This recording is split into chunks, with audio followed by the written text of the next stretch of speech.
My name's Alex Sherman. I am the city forester for the city of Springfield, Massachusetts. And just a little bit about me. I've been with the Springfield Forestry for 12 years. I became the city forester in 2018 after my predecessor retired. I'm also UNH grad, an undergrad, and received a master's from University of Massachusetts in 2013.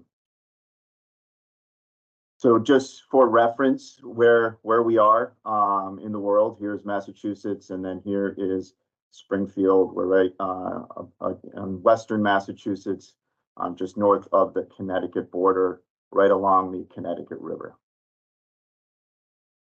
Here's just a view of our downtown.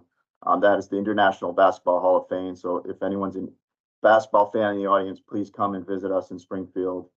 Come to the Basketball Hall of Fame as well as many other amenities we have here. Just a little bit more context about Springfield. We're the fourth largest city in New England. We're a mid-sized city of a population about 155,000. Pretty widespread land mass wise.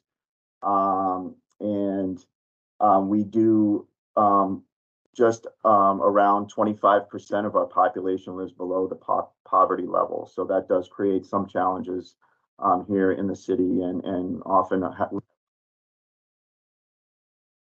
So just talking a little bit more about oak and white oak and how it's important for us in Springfield and why we were interested in this, participating in this research.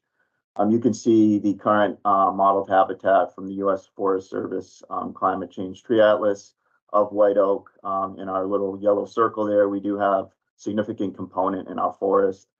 If we look at the moderate emissions model, we can see that there's even larger component of white oak in our region. And then in the high emissions model, it's even more. So we can see that oak is going to be an important species moving forward as we experience the effects of climate change. So what do we have in Springfield as far as open space and where are we looking to apply some of these ideas that that Max and Rich are looking at? We have about 2,000 acres of parkland. There's about 1,000 of those acres are in 4 large parks, which have large forested components to them. I'm sitting here in Forest Park, which is a 750-acre park and has a significant forest component, much of which is oak upland. There's also 600 acres of conservation land in the city and a pretty extensive network of open water with 14 lakes and ponds. So what have we been doing? The answer really is not much. Like Rich mentioned, we've had a forestry division in Springfield since 1898. So we have a long history of urban forestry in Springfield. Much of that has been focused on our street trees and park trees and other, typical urban trees. Much of our forested parks have, for the last several decades anyway, have been a hands-off approach. And they're entering into old growth. There's a lot of downwoody debris. And we've actually experienced some forest fires recently in one of our large forested parks.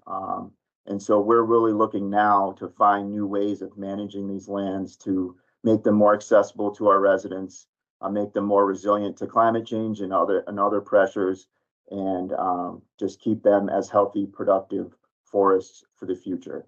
One of the things that I found interesting participating in this program, especially the Urban Silviculture Network, was learning what other communities are doing.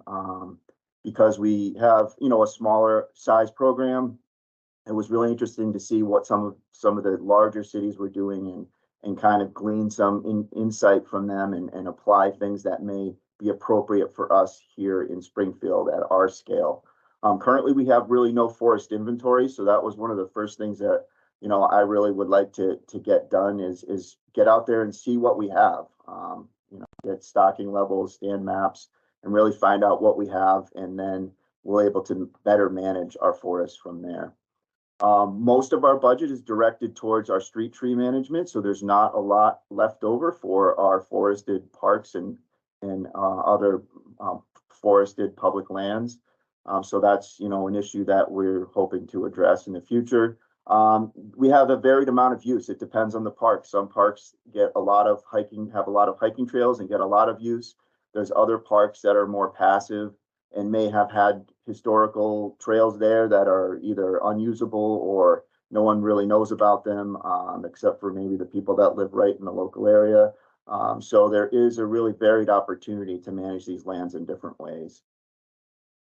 And as I said, some of the passive recreation opportunities have been lost simply through lack of maintenance. So as a practitioner, what do I hope to get out of this research?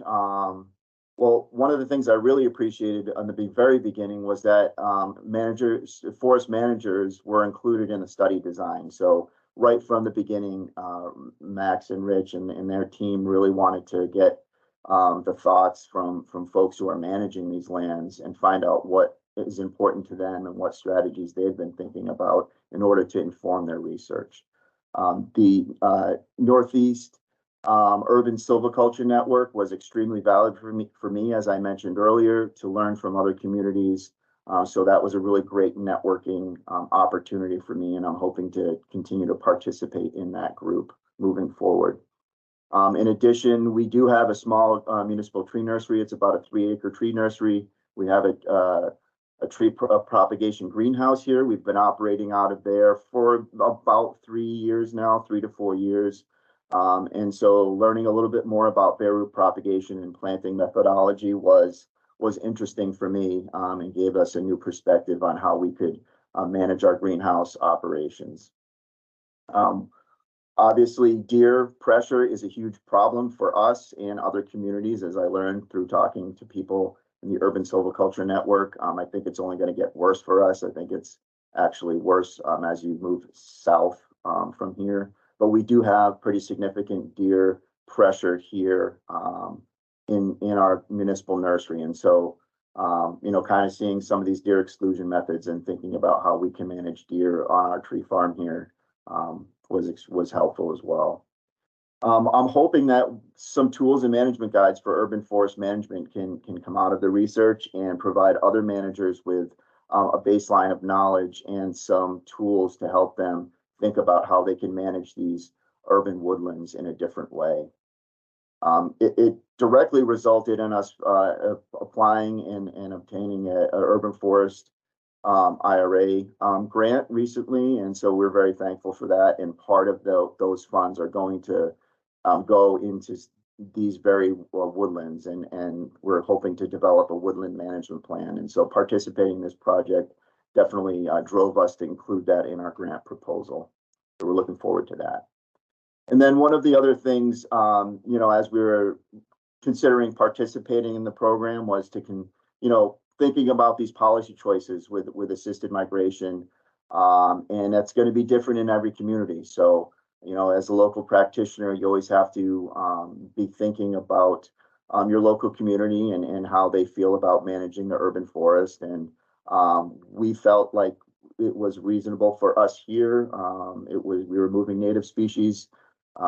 So we felt that it was an acceptable practice, but that's going to be different in every community. So that's an important thing for managers to think about when they're considering doing these types of projects.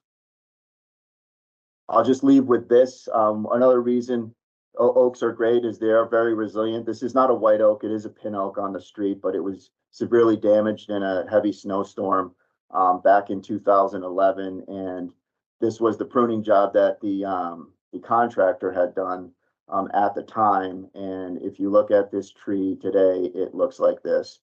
So oaks are resilient, and we're really looking forward to continuing this research and participating. So thank you for your time. Appreciate it.